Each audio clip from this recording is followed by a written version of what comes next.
Vamos a conversar un poco con él en esta mesa de trabajo. Buen día, doctor, ¿cómo te va?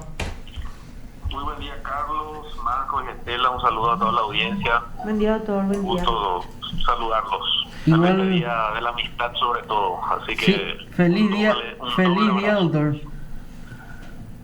Doctor, queremos charlar un poco contigo. La sesión fue el martes, ¿verdad? O sea, antes de ayer. Así es. El jurado de enjuiciamiento tomó varias determinaciones, archivo de varias causas. Te quería consultar sobre el primer punto, el de enjuiciamiento, o sea, el análisis de la causa abierta. Lo que me acuerdo es del fiscal Mansur, el caso del fiscal Mansur. Que en un caso creo, no sé si era abuso sexual, en donde... Sí, ¿podés explicarnos esa causa un poquitito, doctor?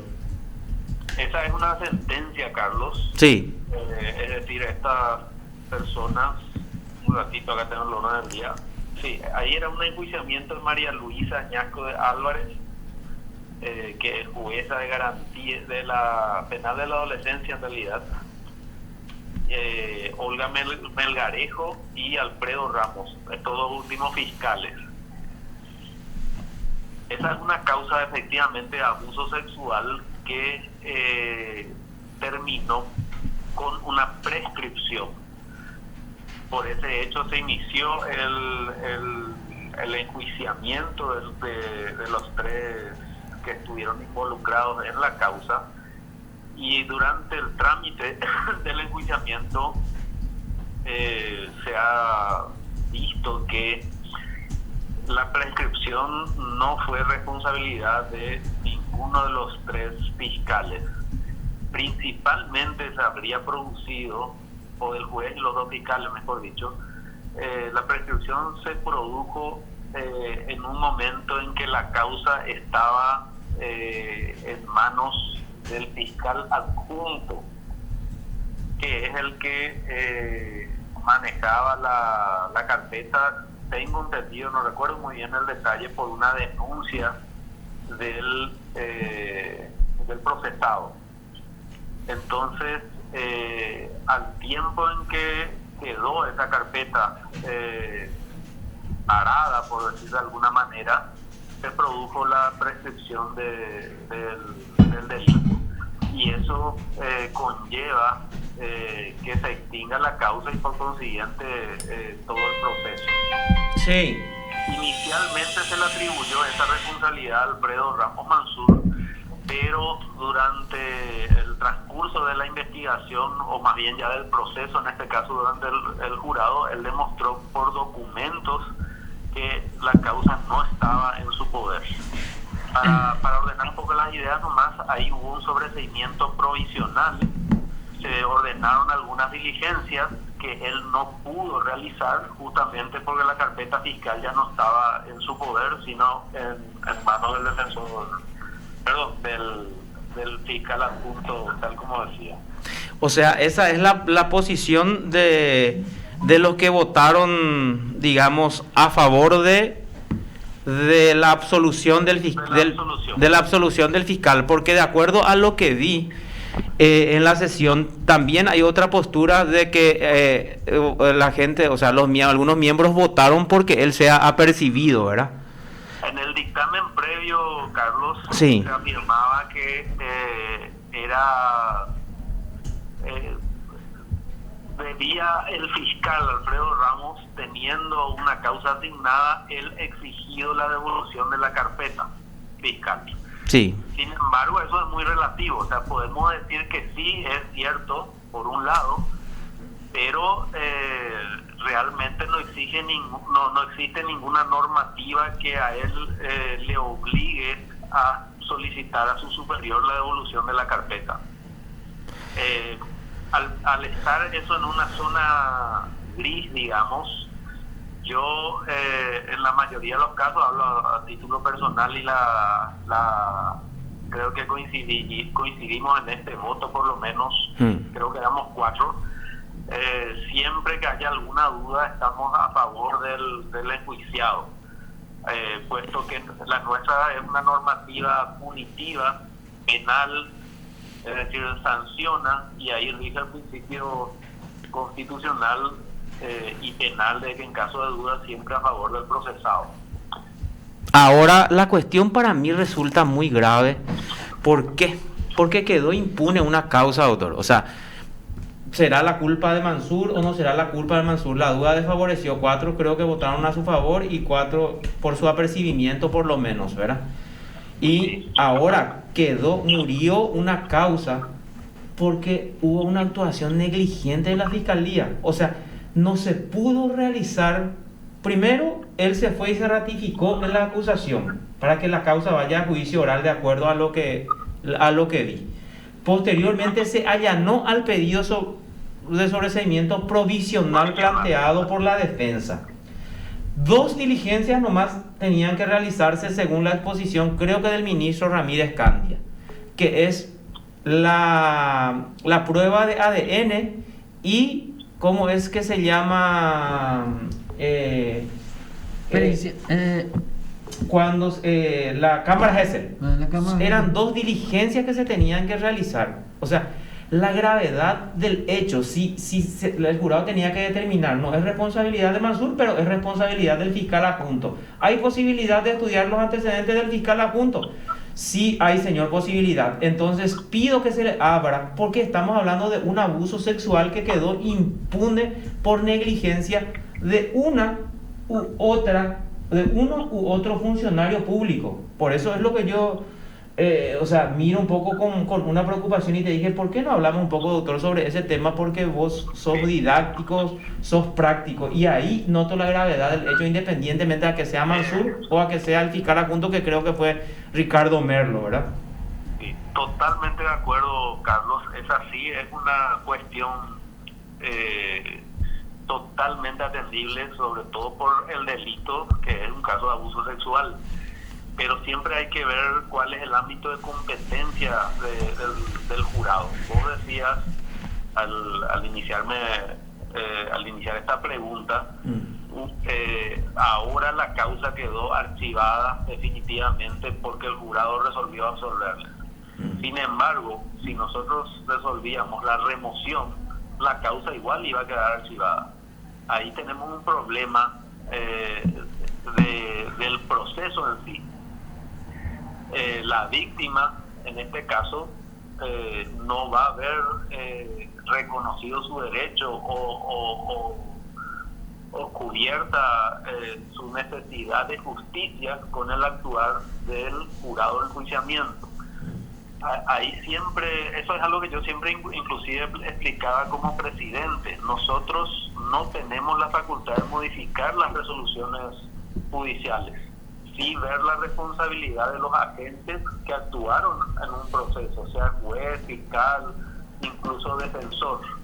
Lamentablemente, ninguna decisión del jurado puede modificar lo que procesalmente ocurrió en esa causa, y efectivamente hay una víctima que no vio justicia y no va a verlo ya porque esa es una resolución que ha quedado firme. Doctor, y eso, sobre esa resolución el jurado no tiene ninguna competencia. Doctor, y al determinar que el fiscal Mansur no tuvo la responsabilidad para que justamente sea tenía la carpeta sacado, o sea, en realidad estoy hablando del proceso en el jurado, ¿verdad? Sí. O sea, ¿vamos a absolverle o vamos a absolverle al fiscal Mansur? Porque no fue su responsabilidad, fue del adjunto, dice. Y bueno, y entonces el jurado puede abrirle o podría abrirle un sumario, una causa al fiscal adjunto. Habría que estudiar si al iniciar el proceso no se estudió ya su responsabilidad y se le excluyó del enjuiciamiento o de la investigación.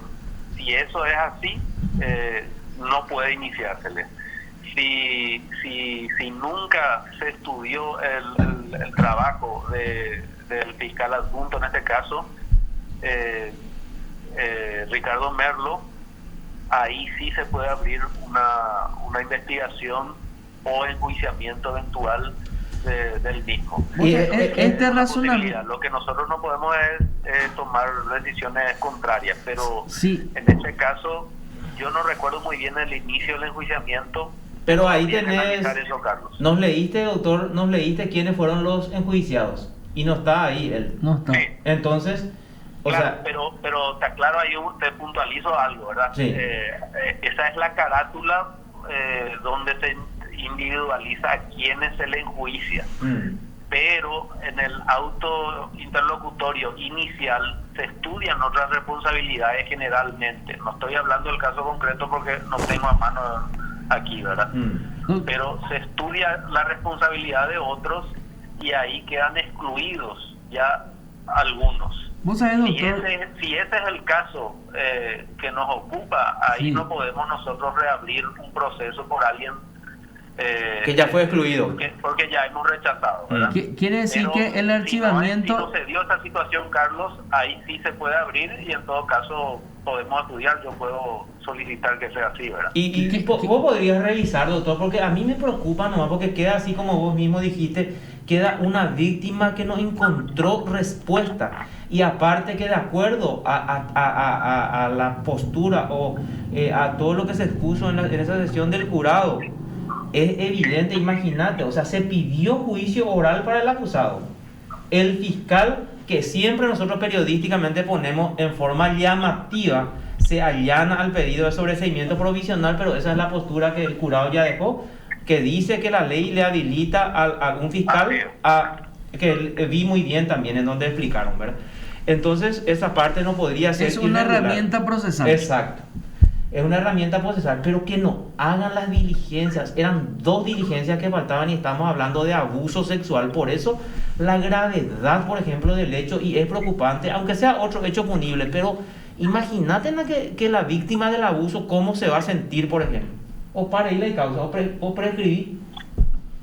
Doctor, Así mismo. este hecho es, y decía Carlos, y también yo tomo esa posición, qué gusto es hablar, o sea, y usted te con el doctor Crisgoy, porque él es didáctico, y realmente qué didáctica es esta causa, en el sentido de que el jurado de repente toma las atribuciones de primera archivar una causa, quiere decir que ese archivamiento, si fue beneficiado con el archivamiento del doctor Merlo, ya no se puede tocar ese tema con respecto a él.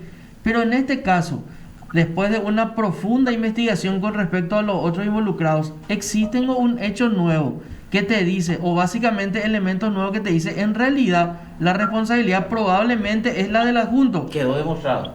Queda demostrado. Entonces, eso pero no te da la posibilidad como básicamente un elemento nuevo en el proceso de abrirle una causa independientemente a que haya sido archivada la causa.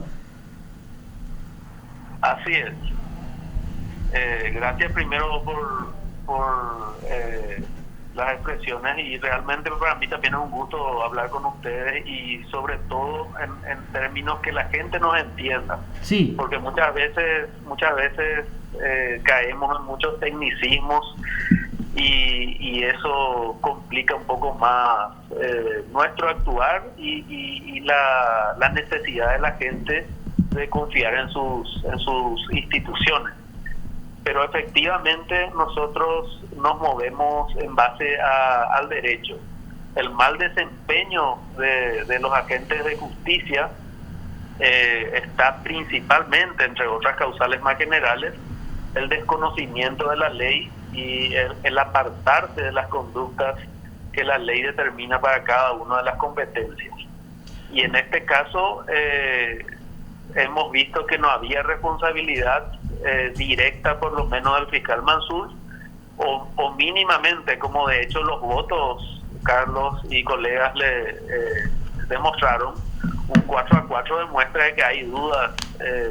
Sí, no, esa parte nosotros no ponemos en discusión. Ahora lo que sería interesante es que, así como nos dijiste que hablo nomás en ese sentido sobre la complejidad de la causa, porque es una causa compleja. Así mismo es. Y a la vez, Carlos, revela también hay un problema en la justicia en cuanto a los plazos, porque realmente muy tarde llega al jurado si tiene que sancionar por una prescripción de una causa, ¿verdad?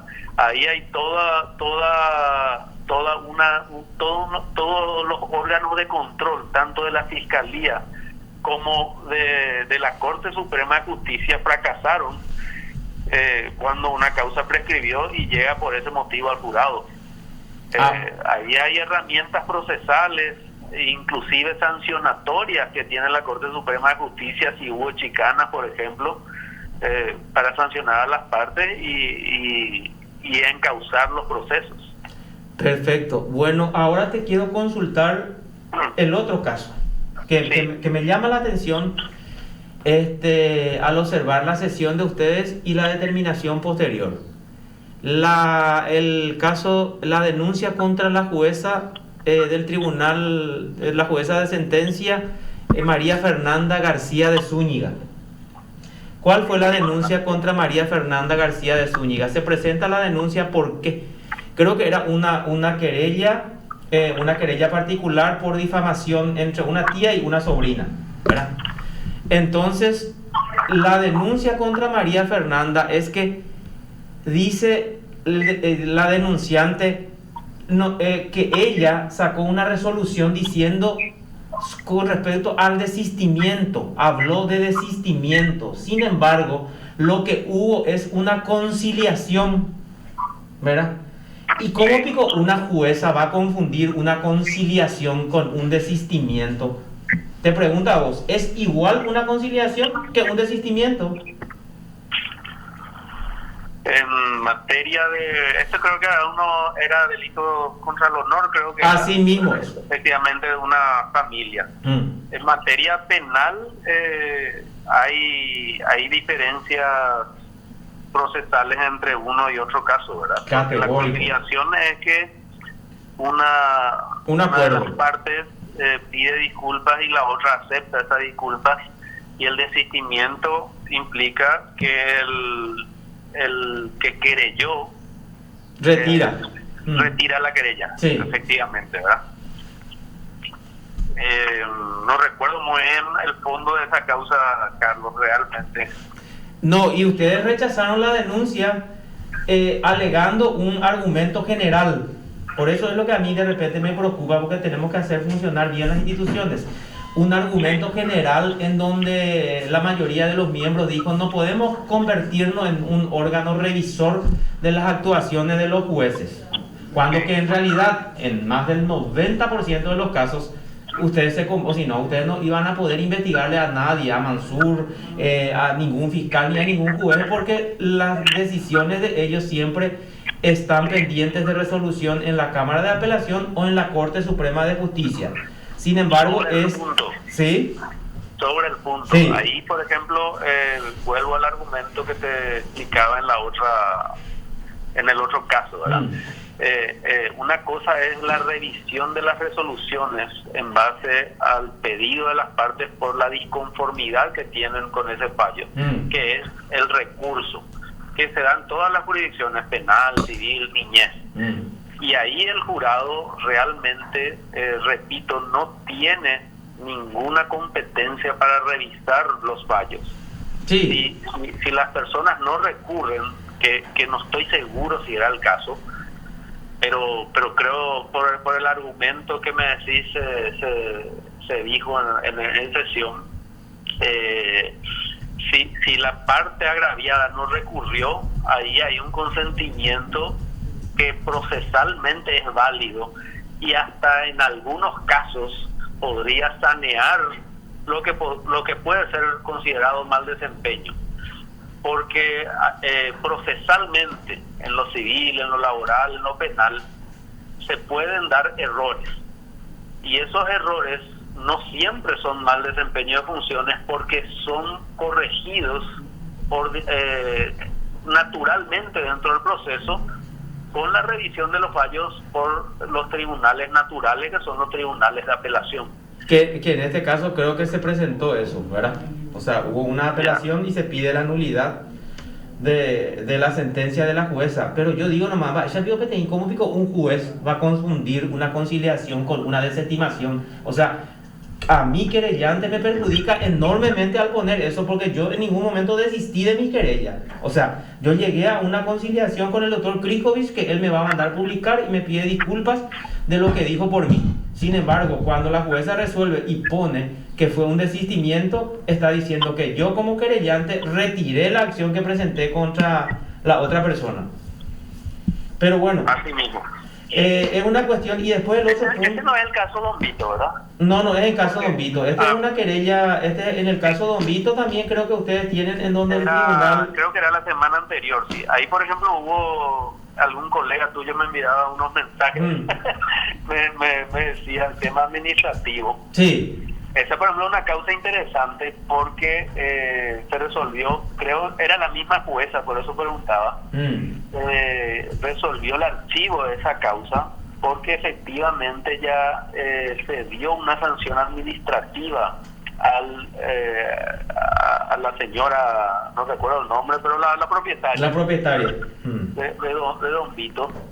Y hay numerosas jurisprudencias de la Corte, no unánime, o sea, no uniforme, mejor dicho, puesto que hay alguna diferencia donde establece que nuestra Constitución al afirmar que en el proceso penal o en todo proceso que conlleve sanción, y ahí enumera los derechos procesales, y entre ellos uno fundamental es que no sea juzgado dos veces por el mismo hecho, y no ser juzgado por el mismo hecho implica no ser penado por el mismo hecho.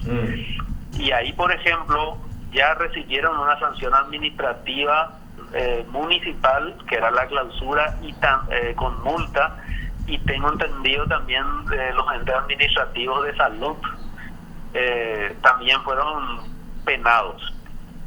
Y ahí, atendiendo a ese argumento, es que esta jueza María Fernanda García de Zúñiga resolvió archivar la causa.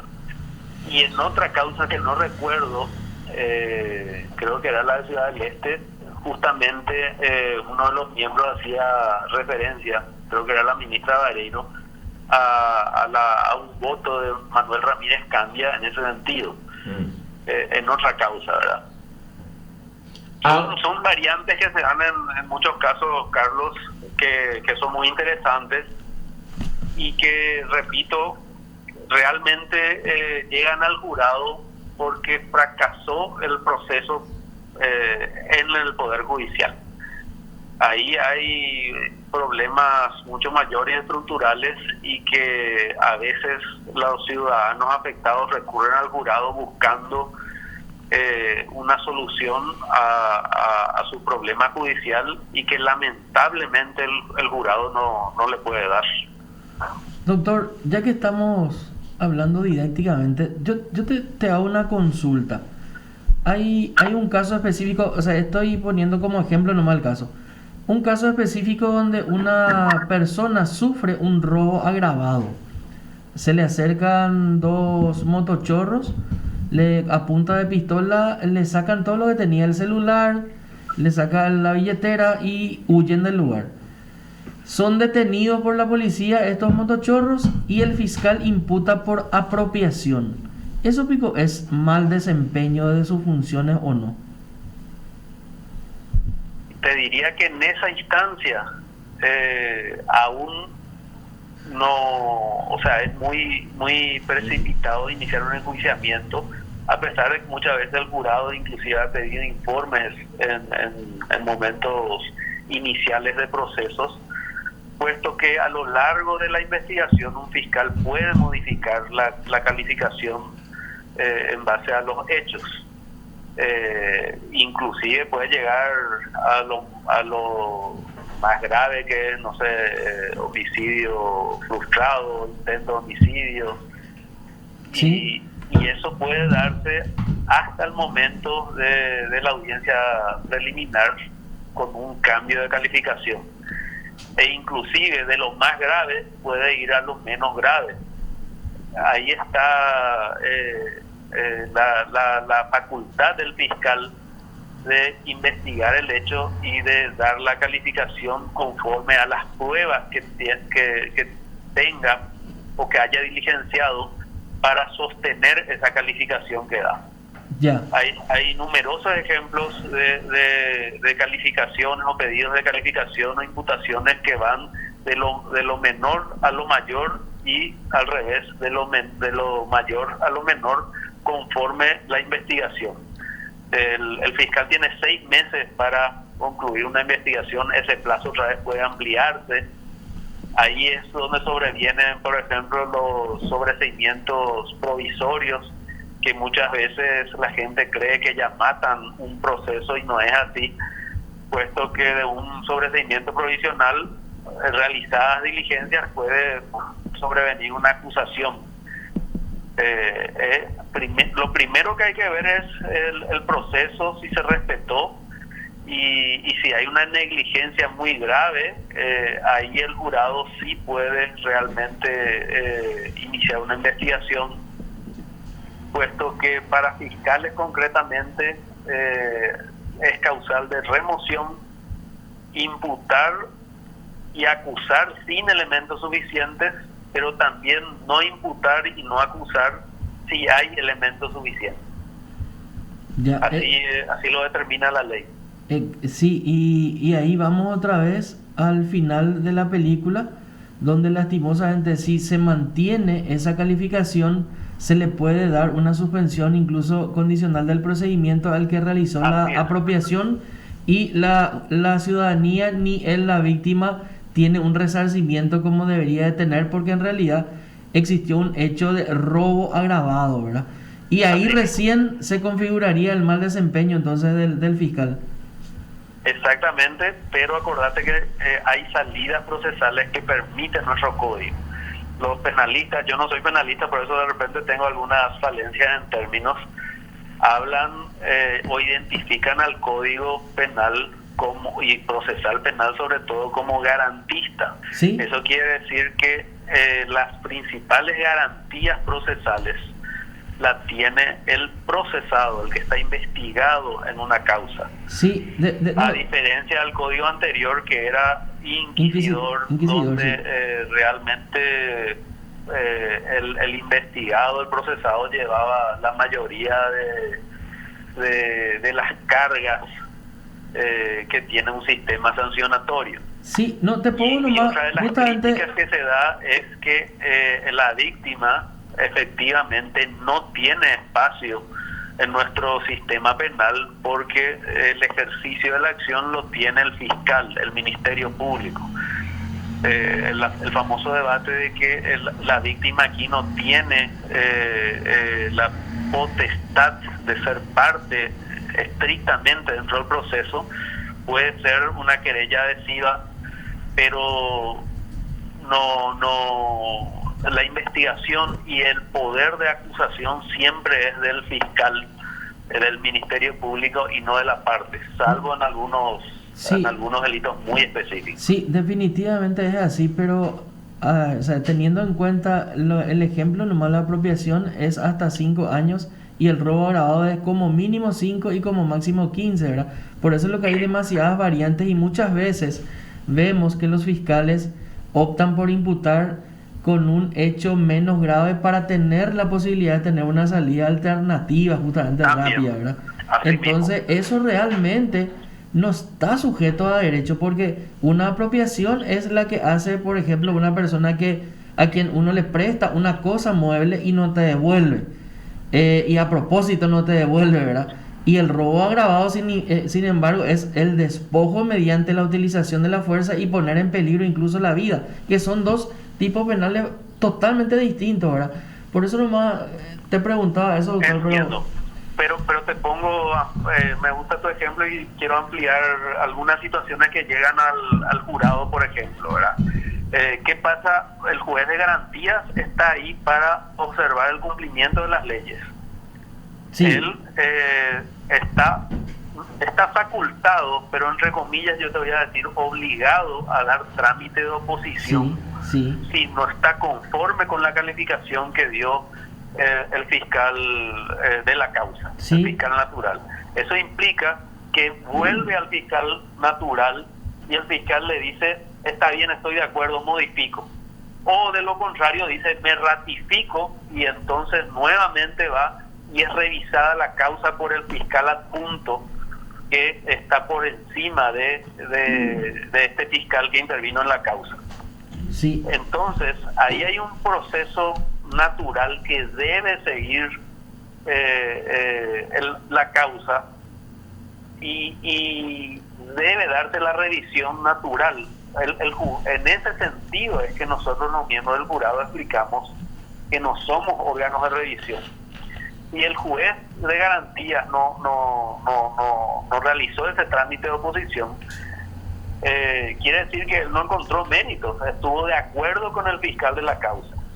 Y si esa causa llega porque la víctima solicita el amparo del jurado, nada nosotros podemos hacer con respecto a ese fallo judicial. La causa ya quedó como está.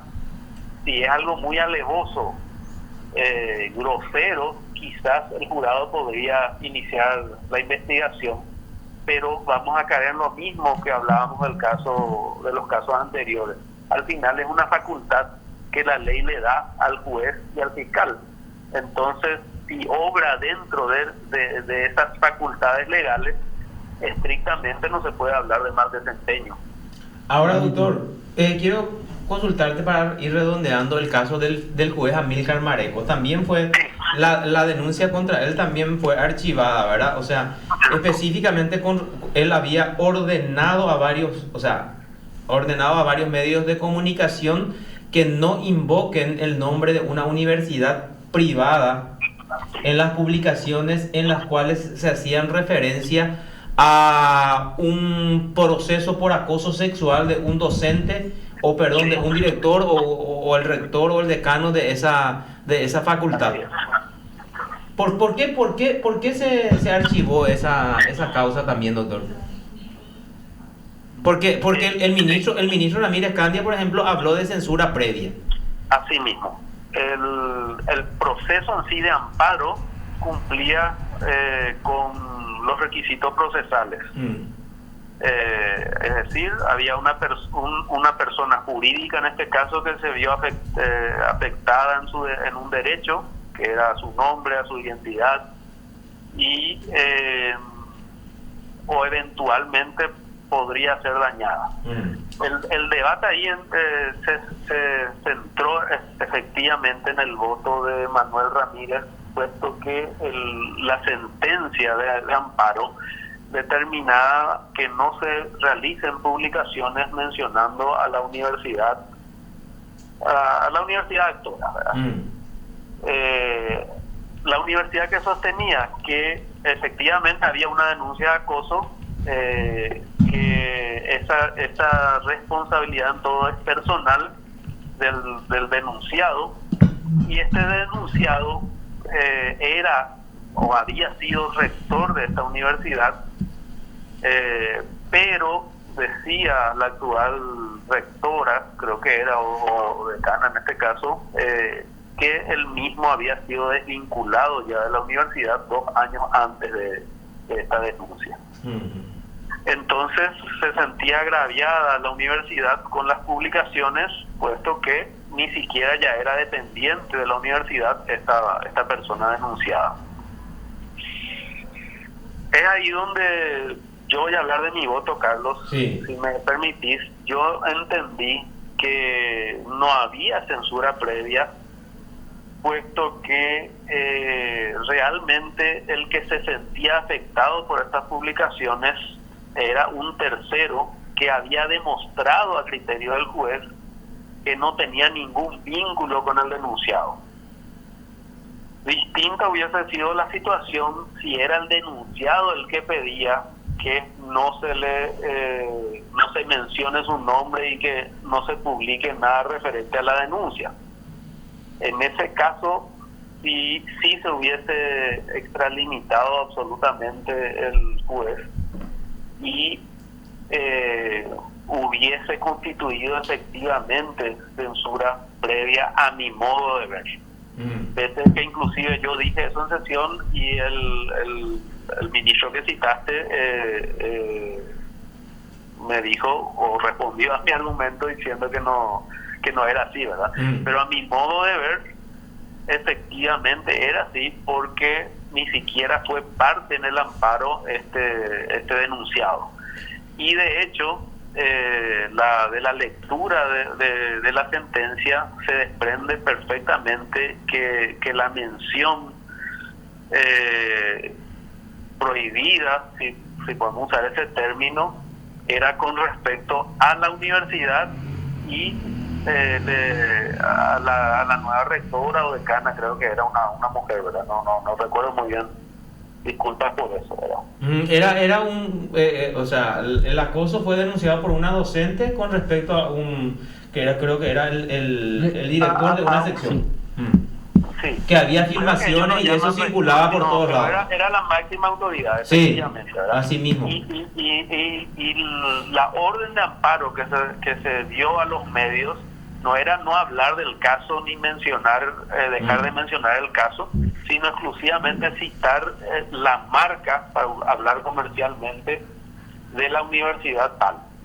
A eso se refería, ¿verdad? La mayoría de los medios se allanaron, de hecho, inclusive al amparo, porque afectó a todos. Y creo que Vanguardia, que es de la zona, y Última Hora, si mal no recuerdo, son los únicos que apelaron, y la Cámara confirmó el fallo.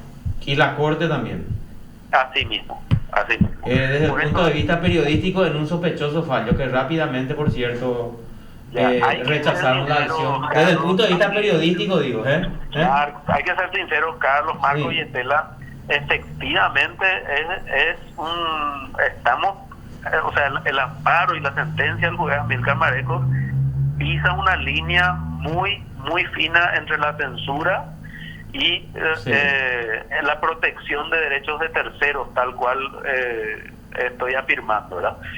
Porque está ahí en una línea muy delicada. La responsabilidad de los medios, creo que eso yo lo dije en mi voto, es ulterior. Es decir, si se demuestra que es una publicación falsa, ahí en todo caso responde el medio, pero nunca puede hacerse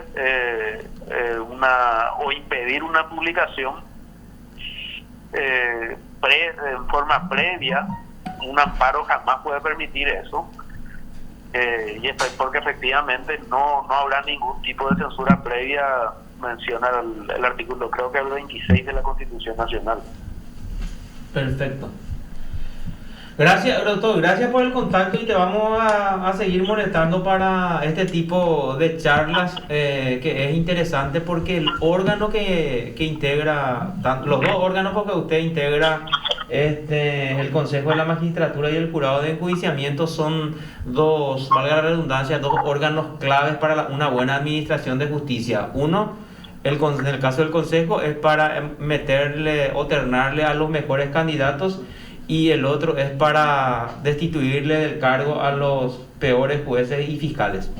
Así es, somos la puerta de entrada y la puerta de salida, y es muy grande la responsabilidad en ese sentido. Yo soy el que agradezco la comunicación, no sabía que estaban en este emprendimiento, y les felicito, les deseo éxitos, y me mandás el enlace, Carlos, así les comienzo a escuchar también mientras estamos trabajando. Dale, doctor, te enviamos. Muchísimas gracias por el contacto.